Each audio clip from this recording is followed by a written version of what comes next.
And as far as your dark poetry, again, is concerned, some of the examples we have here include A Child's Cry, And They Ride, Beyond the Moors, and Creatures of the Night. And how, that's the best one. Of those different poems, is there a certain one that is your favorite that you've written?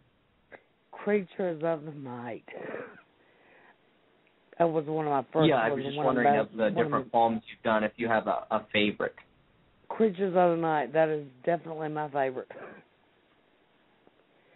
It was one of the first ones I ever did. Okay, and if you just want to talk a little bit about maybe what inspired you to write that and some of the deeper meaning within. Creatures of the Night, I was inspired by Bram Stoker's Dracula when I wrote that poem. And it follows what I do, a twist at the end. Because there is a twist at the end of that one that you will not be expecting. But that's going to be my signature right there. When I do my novels, I also incorporate dark poetry. But also they've got that heck of a twist at the end. That's what I'm playing on a person's psyche right there.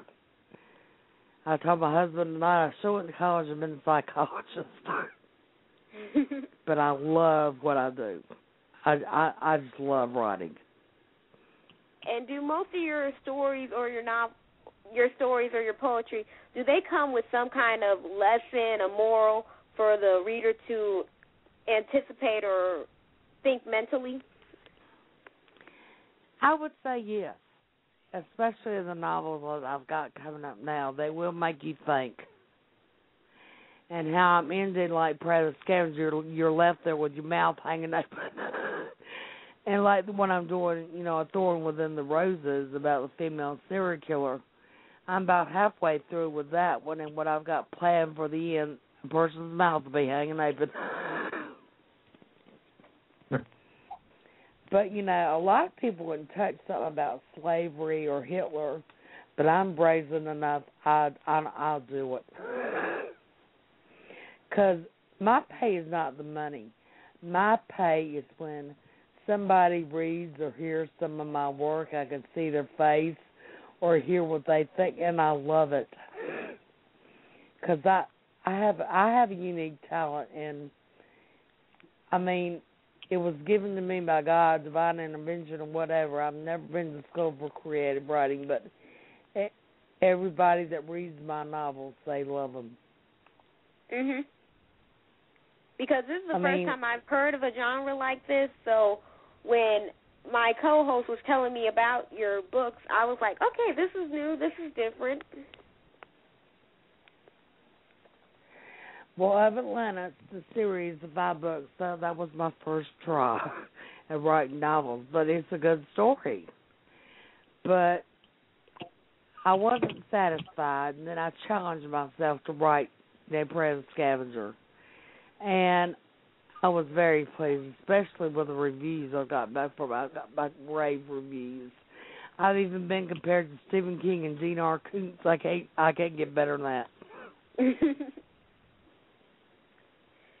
And would you say? And have you ever considered writing movie scripts or directing any sort of films based off maybe of some of your stories, going into that? I couldn't business? write a screenplay if you paid me.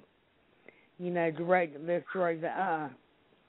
The only thing I would ask if I sold somebody a manuscript is if they kept the film on topic. That's all I ask.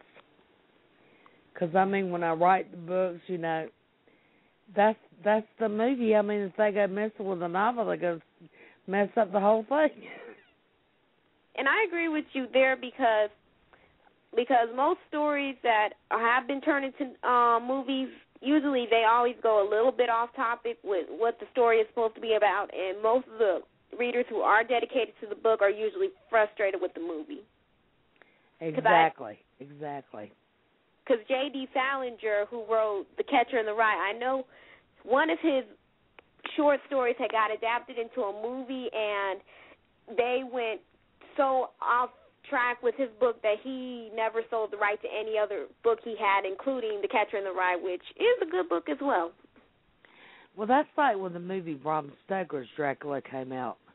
A lot of people don't know that the original novel that took Bram Stoker 7 years to write, he wrote it like in journal form, in letters between Mina and that guy she married. And that's Prey of the Scavengers in journal form. It's like one chapter's from the Journal of the Scavenger. The next chapter is Detective Thoughts and Notes.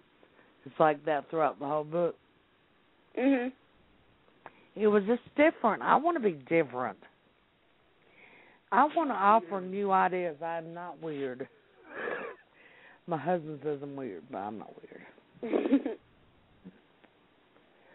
I can write any genre I wish to write, but I like the occult and paranormal the best, so that's where I am. Okay, and while we have the chance now, do you have anything that you want to plug as far as where some of the listeners can get a hold of some of your poetry and some of your novels and such? Everything is on Amazon. And like I said, I'm doing a revised version of Prey of the Scavenger because I wasn't happy with the first one. And that's going to be put out by AG Press. You can get the book there.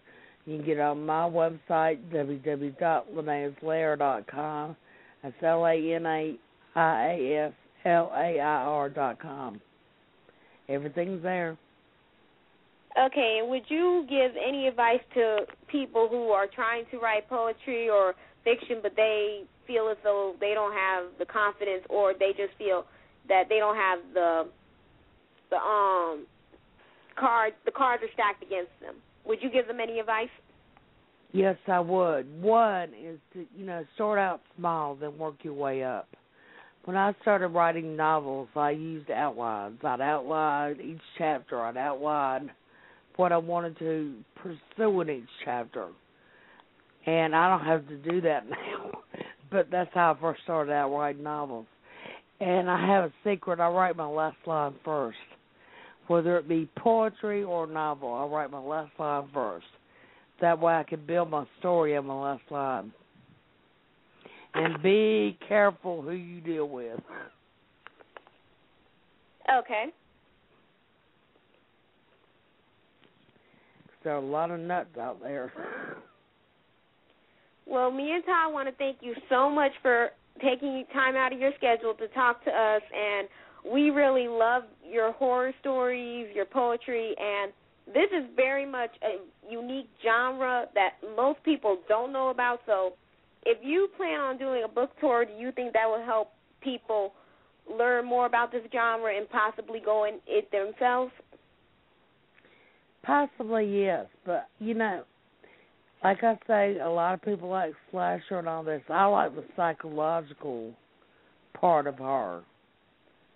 Get into a person's mind. Because that way it can leave a lasting effect. Yeah. Very true. Okay. Well, looks like we're just about to the 30-minute point here. We'll let you go here. And once again, thank you very much for coming on. We really appreciate it. Thank you for having me. Good night. Good night. Good night. Okay. Anyway, there is our guest. We thank you very much for coming on. And I am really, really, really, really, really, really, really bad at pronouncing names because this was a really difficult name.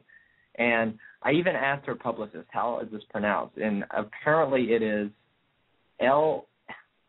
it is spelled Lanaia, and apparently it is pronounced Lanaia, I believe.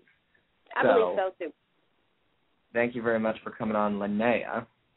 And definitely check some of that stuff out. So very interesting interview here. We are about halfway through the show. Let me tell you what we're going to do for the rest of the show. We are going to talk more about horror movies in 2011, and we're also going to review a classic in The Exorcist, the original. So what we're going to do now, since we're about halfway through the show, is we'll go ahead and take our commercial break, and then we'll be right back with more discussion right here on blogtalkradio.com.